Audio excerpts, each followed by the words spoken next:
Boa noite, meu amigo. Seja muito bem-vindo à classe Ouvindo a Voz de Deus. E hoje trataremos do tema do sábado para domingo.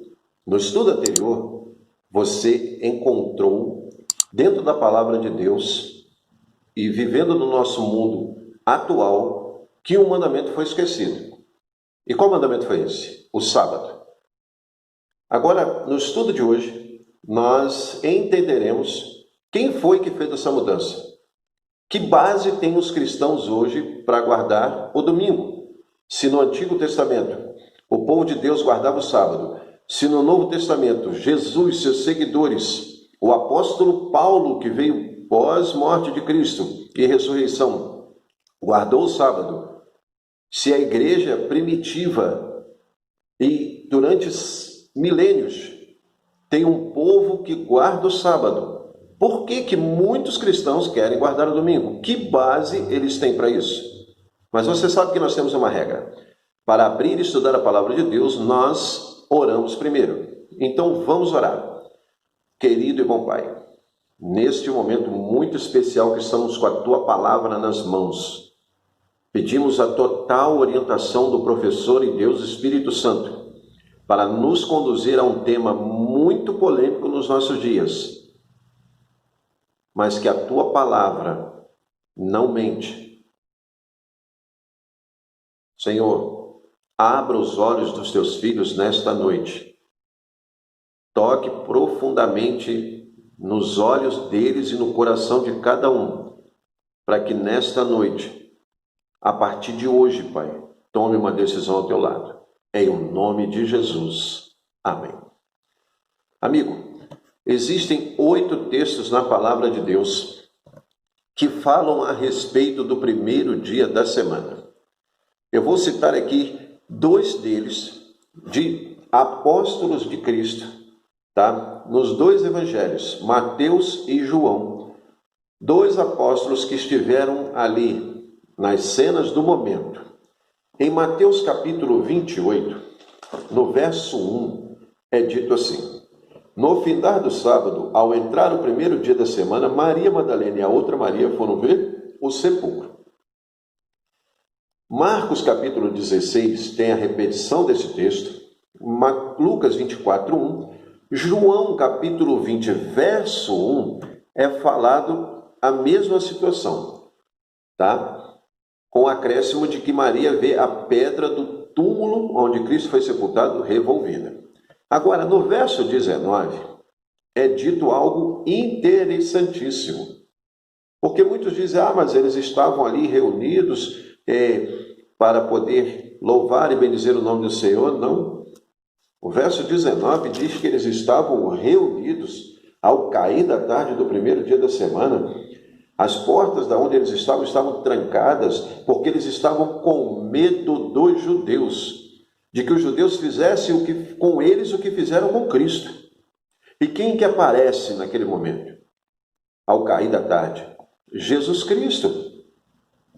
Ao cair da tarde do primeiro dia da semana, já quase entrando, tá? O segundo dia da semana. Amigo, Jesus aparece ali. E os discípulos estavam reunidos por medo. Não estavam ali cultuando. Então, meu amigo, nós precisamos entender que nenhum dos textos, nem Mateus, nem Marcos, nem Lucas, nem João, nem Atos capítulo 20, verso 7, nem 1 Coríntios 16, 2, tá? Nenhum desses textos está dando base para a troca do sábado para o domingo, como dia de adoração. Não tem. Segundo, algumas alegações que são feitas hoje, tá? Alguns dizem que Jesus aboliu os mandamentos quando esteve aqui. Ele foi bem claro: não penseis que vim revogar a lei e os profetas.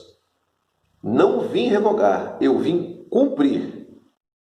A lei e os profetas, a lei, os 5 primeiros livros, conhecido como Torá. Os demais profetas, o Antigo Testamento por completo, que fala sobre a lei de Deus, fala sobre os mandamentos.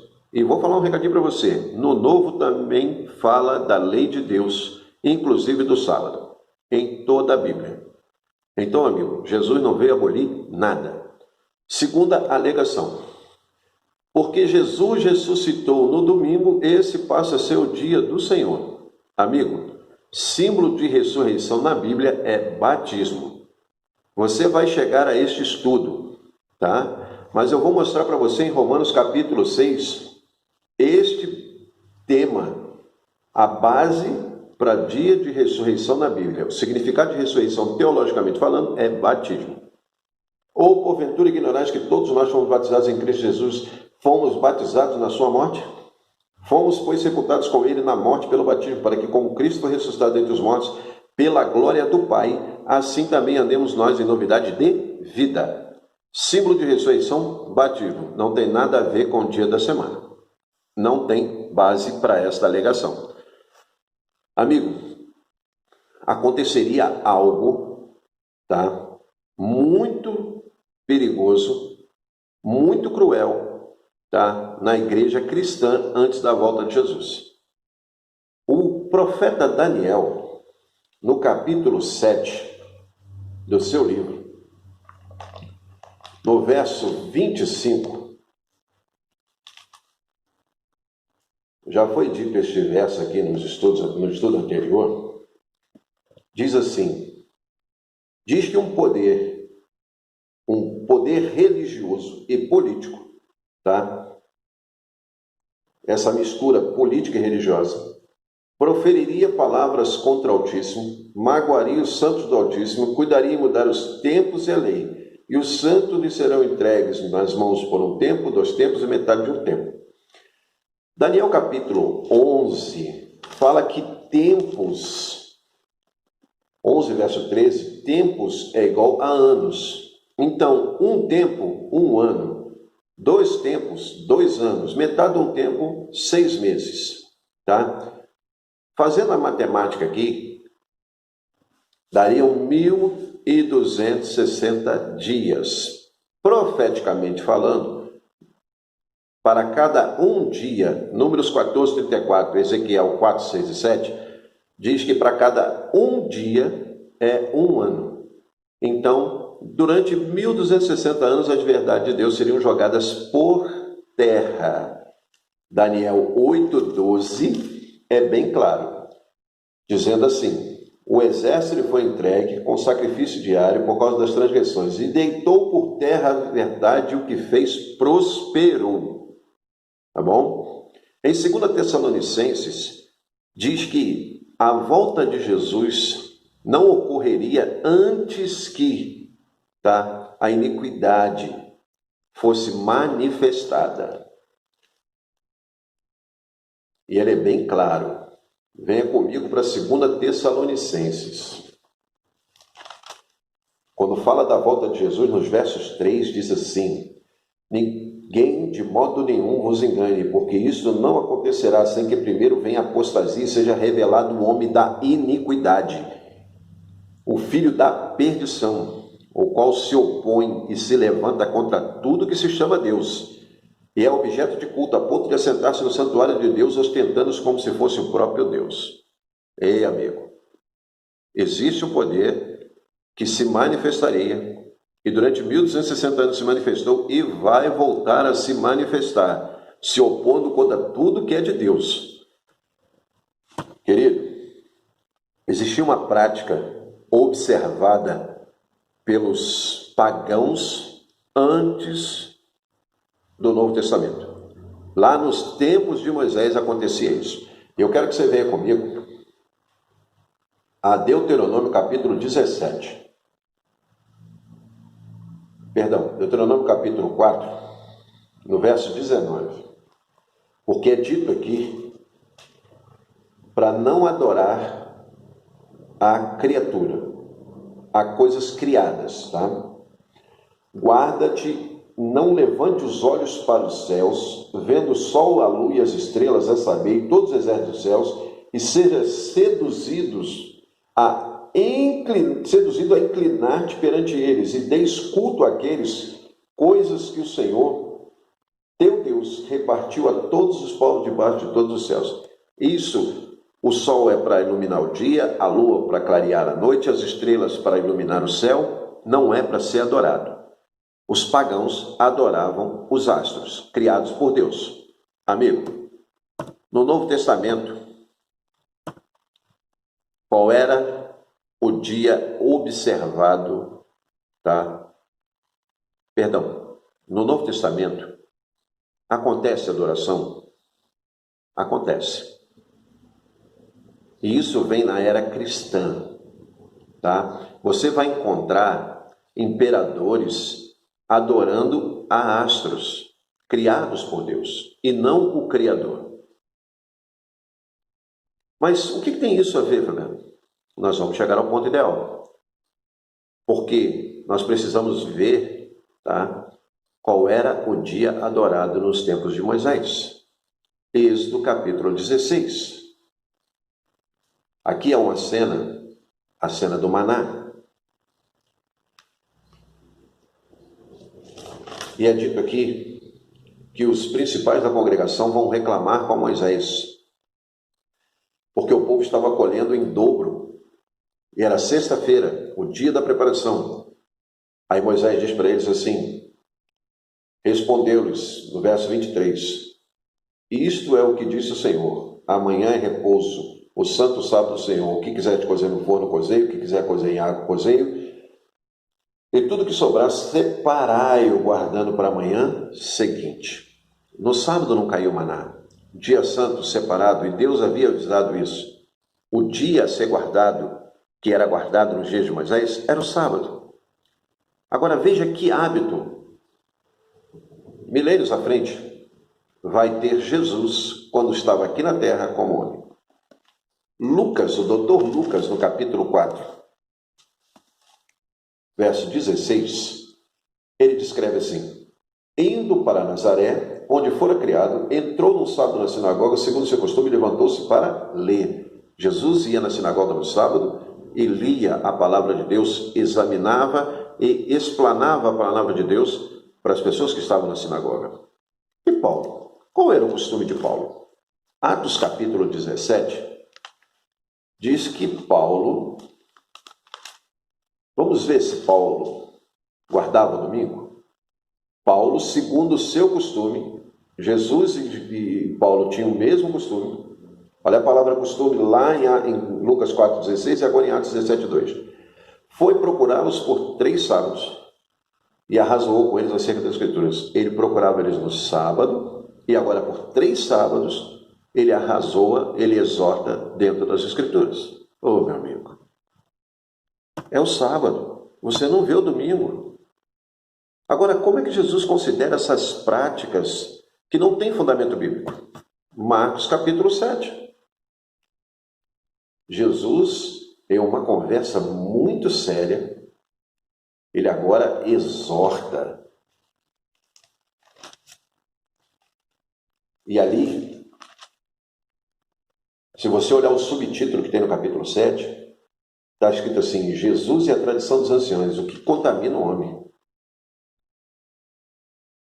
Jesus diz assim, ó, bem profetizou a respeito de vós, hipócritas, como está escrito, este povo honra-me com os lábios, mas o seu coração está longe de mim. Em vão me adoram ensinando doutrinas de homens, doutrinas que são preceito de homens. Amigo, Jesus é claro. E ainda no verso 8 ele diz, negligenciando o mandamento de Deus, guardais a tradição dos homens. O domingo, a observância do domingo está baseada na tradição, está estabelecida sobre a tradição de homens e não de Deus. Nós não encontramos na Bíblia o domingo como dia santo, separado por Deus, o dia de adoração. Isso é tradição do homem. No dia 7 de março de 321, o imperador Constantino, imperador romano, ele baixa um decreto, conhecido como o primeiro decreto dominical, que todos deveriam adorar, entendeu? Ao Deus Sol, ao dia do Sol. Não estava dizendo adorar a Deus, não. Ele coloca dentro do cristianismo doutrinas pagãs.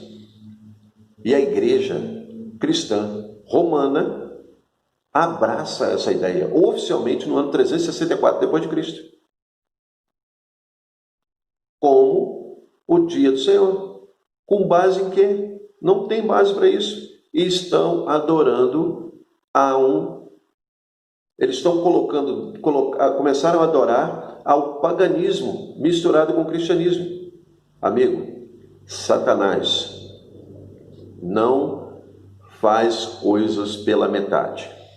Ele prepara o campo, coloca verdades misturadas com mentiras. E o povo está abraçando. Olha, o texto que eu vou lhe falar nesta noite, texto católico, está no Códex Justiniano, tá? Eles não mentem sobre isso.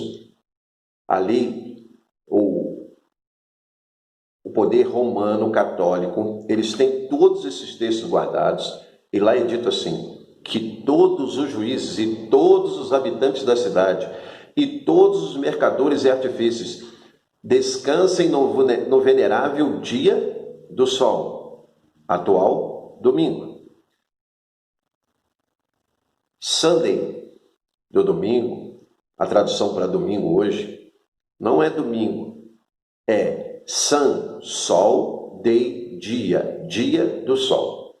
Oh, amigo, não é o dia que você vai na praia? E como é que você santifica o domingo? Oh, querido, não é o dia que você faz churrasco? Aqui ele está dizendo, todos os juízes, todos os habitantes da cidade, todos os mercadores de artifícios, descansem no venerável dia do sol. Oh. Catecismo da Igreja Católica, edição típica vaticana, de 1998, da Edições Loyola, diz assim, o mandamento da Igreja determina e especifica o dia, especifica a lei do Senhor. Aos domingos e nos outros dias de festas de preceito, os fiéis têm a obrigação de participar da missa. Vocês são obrigados. Eita! Obrigados a participar da missa no domingo. A igreja, após trocar o dia do Senhor, eles assumem como descanso do sábado dos judeus, ou o sétimo dia da semana, para o primeiro dia da semana, fez o terceiro mandamento, que se refere ao domingo, seja mantido sagrado como dia do Senhor. Enciclopédia Católica, volume 4, página 135. Amigo, primeiro, o terceiro mandamento da lei de Deus não diz, tá, sobre a guarda de um dia. Por que eles dizem isso? Porque eles se baseiam no catecismo romano. Eles tiraram o segundo mandamento, que vai contra a adoração de imagens, porque senão eles estão dando um tiro no pé. Pegam o terceiro mandamento para não levantar o nome de Deus em vão. Coloca para o segundo. Pega o quarto mandamento, passa para terceiro, troca de sábado para domingo. Pega o 10º mandamento e divide em 2, você já viu isso no estudo anterior, para poder fazer 10.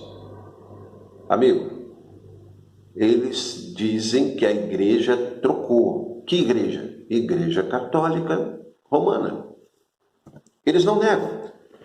Mas quando foi instituído o sábado? Gênesis capítulo 2, tá? E uma das alegações diz que o sábado é do judeu, e está escrito ali também, nesse documento que eu acabei de ler para você. Gênesis capítulo 2, não havia judeu, havia Adão e Eva e toda a criação de animais, tudo que tinha Deus criado naqueles 6 dias, e no 7º ele descansou.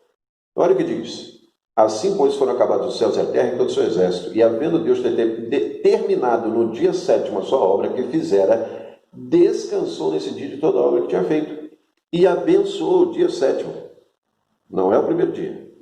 E o santificou, e porque nele descansou de toda a obra que como Criador fizera. Ei, o sábado foi abençoado, santificado e feito para descansar. É dito hoje que o dia da família é o domingo. Não é não. O dia da família é sábado. E outra, o sábado é uma instituição criada por Deus antes do pecado, como o casamento é. Tá? Deus criou na criação, antes do pecado. O sábado foi estabelecido e não havia judeu. Recadinho para você. Não importa com que sinceridade você guarde outro dia da semana. Isso não o torna santo. Apenas Deus pode tornar um dia santo. E o único dia que ele tornou santo foi o sábado, e está na sua palavra. Simples assim, não tem discussão. Amigos, o Espelho Católico de 9 de setembro de 1893 diz algo forte. Segura aí. Daí a conclusão inevitável daqueles que alegam seguir a Bíblia como seu guia. Nós seguimos a Bíblia como nosso guia. Os israelitas e os adventistas do sétimo dia têm o peso de exclusivas provas bíblicas do seu lado. Mas o protestante não tem nenhuma palavra bíblica em sua defesa para a sua substituição do sábado para o domingo. Eita! Amigo, se você é um protestante e guarda o domingo, você não tem base bíblica para isso.